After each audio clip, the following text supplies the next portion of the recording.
एक इस्लामी मुल्क होने के बावजूद नाहक बेकसूर लोगों के ऊपर जो है हमला कर रहा है, उन बेकसूर लोगों की जानें ले रहा है। हमने सिर्फ हमला किया तो उन आतंकवादियों पे किया जिन्होंने हमारी बहू बहनों का जो है सिंदूर को उजाड़ा। हमारे देश का अब ये फर्ज बनता है कि वो अखंड भारत की ओर आगे बढ़े। पाकिस्तान के 5 टुकड़े कम से कम होने चाहिए, उनको अंदर घुस के मारना चाहिए ताकि इस आतंकवाद का जड़ से सफाया हो सके। पाकिस्तान की फौज डर चुकी है, ठिकानों से भागने लगी है और सांसद ने शरीफ को बुजदिल भी कहा है, क्या कुछ कहना चाहिए? बिल्कुल सही कहा है उसने बुजदिल, क्यों कि वो आसिम मुनीर जो उनका कमांडर इन चीफ है उसके हाथों की कठपुतली बना हुआ है और उसके पास में कोई विल पावर नहीं है। हमारे प्रधानमंत्री की विल पावर है जिसकी वजह से हमने अंदर घुस करके उनको मारा है, मुंह तोड़ जवाब दिया है और अखंड भारत की तरफ हमने एक कदम और आगे बढ़ाया है।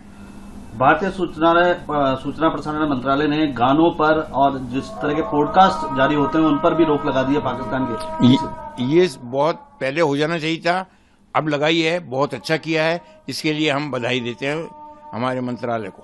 देखिए, भारत ने पहलगाम का जो बदला लेने की कोशिश की और लिया और हमारी उन बहू बेटियों को इनके मांग का सिंदूर उजाड़ा गया था, उसी को आधार बना करके हमलावर हुए और जो आतंकी थे उनको अपने अंजाम तक पहुंचाया। दोनों मुल्कों के अंदर फर्क ये है कि वो एक इस्लामी मुल्क होने के बावजूद नाहक बेकसूर लोगों के ऊपर जो है हमला कर रहा है, उन बेकसूर लोगों की जानें ले रहा है और हम एक जिम्मेदार कंट्री होने के नाते हमने सिर्फ हमला किया तो उन आतंकवादियों पे किया जिन्होंने हमारी बहू बहनों का जो है सिंदूर को उजाड़ा। भारतीय सेना मुंह तोड़ जवाब दे रही है, लाहौर कराची तक हमला किया है, आपका क्या कहना है? देखिए, जहां तक अखंड भारत का सवाल है तो 14 अगस्त 1947 को भारत का जो विभाजन हुआ था वो गलत है। इसके ऊपर कई किताबें लिखी जा चुकी हैं, कई लोगों के, जिम्मेदार लोगों के जो हैं नेताओं के बयान भी आ चुके हैं।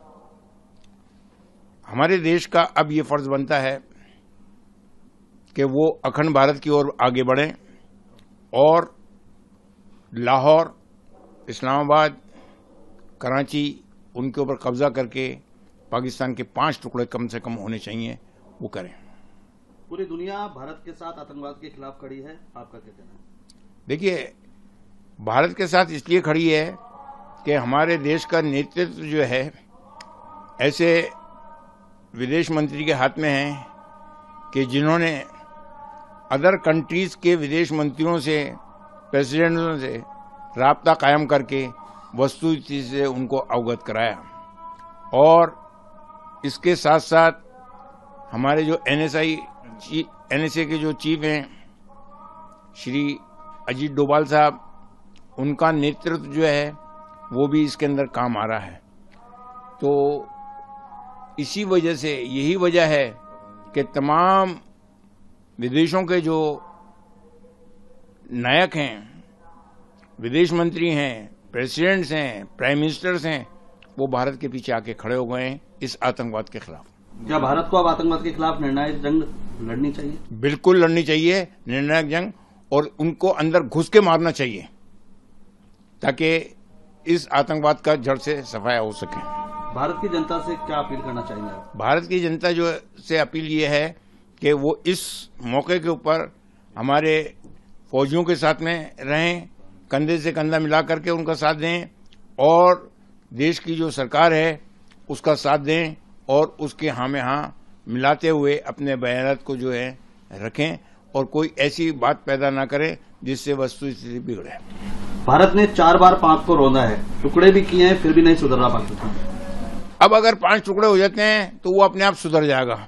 उसकी फौजियों को भी अकल आ जाएगी कि हमने हराम का कितना खाया है और हलाल का कितना खाएंगे। 2 महिला कमांडर व्योमिका सिंह और कर्नल सोफिया कुरैशी, कमान उनके हाथों में है।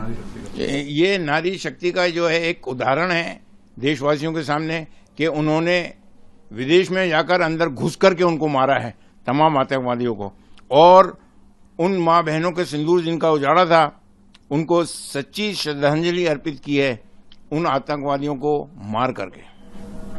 पाकिस्तान द्वारा दागी गई हर मिसाइल को बेअसर किया है भारत ने। आगे भी वो बेअसर करता रहेगा। उनके पास है क्या? हमारा डिफेंस सिस्टम जो है वो इतना मजबूत है कि वो भारत के किसी भी इलाके से भारत के ऊपर हमला करने की कोशिश करे वो कामयाब नहीं हो सकता, और इसकी मिसाल अभी आपको सामने दिखा दी गई है। भारत के ऑपरेशन सिंदूर के बाद पाकिस्तान ने अंतर्राष्ट्रीय भागीदारों से अब ऋण मांगना शुरू कर दिया। आर्थिक स्थिति खराब हो चुकी है पाकिस्तान की। भाई, जिस तरह से दरगाहों के ऊपर जाकर के लोग भीख मांगते हैं, इस तरह से वो अगर भीख मांग रहा है कटोरा लेकर के, तो ये किसकी बदनामी है? उसकी खुद की वो बदनामी कर रहा है। As a prime minister, commander in chief खुद अपनी बदनामी करवा रहा है अपने प्राइम मिनिस्टर के द्वारा।